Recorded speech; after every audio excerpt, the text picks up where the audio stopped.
Yamaha FZ എന്ന ഈ ബൈക്കിനെ എങ്ങനെ നമുക്ക് സിമ്പിളായിട്ട് മോഡിഫൈ ചെയ്യാം എന്നാണ് ഈ വീഡിയോയിൽ ഞാൻ നിങ്ങളടുത്ത് പറയുന്നത്. FZ എന്ന് പറയുന്ന മോഡൽ 2021 ലോഞ്ച് ചെയ്തൊരു വണ്ടിയാണ്.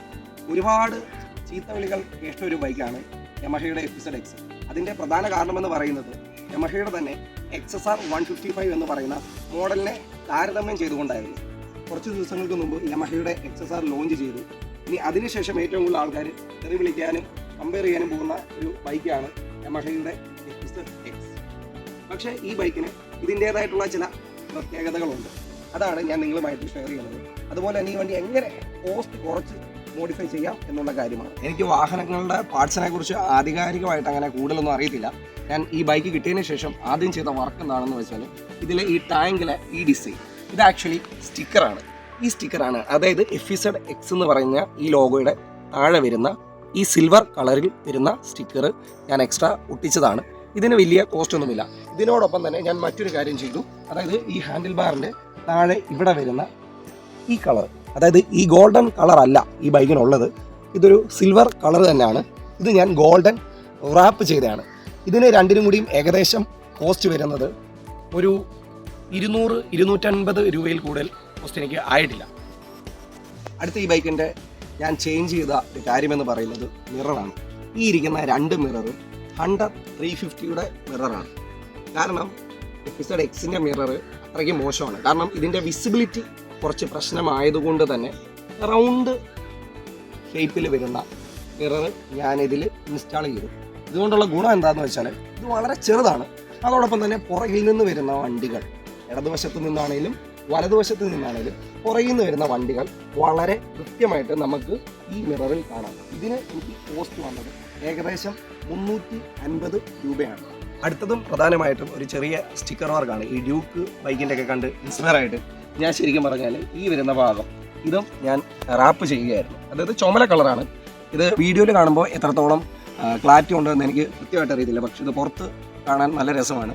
അതോടൊപ്പം തന്നെ ഈ മഡ് ഗാർഡിൻ്റെ ഇതൊരു എക്സ്റ്റെൻഡഡ് ആയിട്ട് ഈ ഒരു വെർഷൻ, അതായത് ഇവിടെ ശരിക്കും പറഞ്ഞാൽ ഈ ബൈക്കിന് ഇവിടുന്ന് ഇവിടം വരെ ഉള്ളൂ. അപ്പോൾ ഒരുപാട് ചെളി തെറിക്കും. അപ്പോൾ അതിനാണ് ഇങ്ങനെ ഒരു സംഭവം ഇതിൽ ഇൻസ്റ്റാൾ ചെയ്തിരിക്കുന്നത്. ഇതിൻ്റെ കോസ്റ്റ് ഏകദേശം വെറും 450 രൂപ മാത്രമാണ്. ഇത് ഇൻസ്റ്റാൾ ചെയ്ത് കഴിഞ്ഞപ്പോൾ ഉള്ള ഗുണം എന്താണെന്ന് വെച്ചാൽ ഇന്നലെ മഴയായിരുന്നു. ഇന്നലെ ഞാൻ ഒരുപാട് ദൂരം ഈ ബൈക്കിൽ സഞ്ചരിച്ചു. പക്ഷേ ഒരു പരിധി കൂടുതൽ ചെളി മഡ് അങ്ങനെ അടിച്ച് കയറത്തില്ല. ഇത് ശരിക്കും വളരെ യൂസ്ഫുൾ ആയിട്ടുള്ള ഒരു കാര്യമാണ്. ഇനി ഇതിൻ്റെ ലുക്ക് ഇമ്പ്രൂവ് ചെയ്യാനുള്ള ഏറ്റവും പ്രധാനപ്പെട്ട കാര്യമെന്ന് പറയുന്നത് ഈ ബൈക്കിൻ്റെ വിൻഷീൽഡാണ്. ഇത് ഹണ്ടർ 350യുടെ വിൻഷീൽഡാണ്. നല്ല ക്വാളിറ്റി ഉള്ള വിൻഷീൽഡാണ്. ഇതിന് ഏകദേശം 600 രൂപ കോസ്റ്റ് ആയിട്ടുണ്ട്.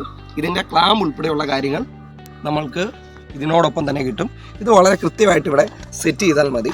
അതുപോലെ തന്നെ അത്യാവശ്യം നല്ല വിൻഡൊക്കെ ഉള്ള സമയത്ത് നമുക്കിത് വളരെ നല്ല രീതിയിൽ ഉപകരിക്കും.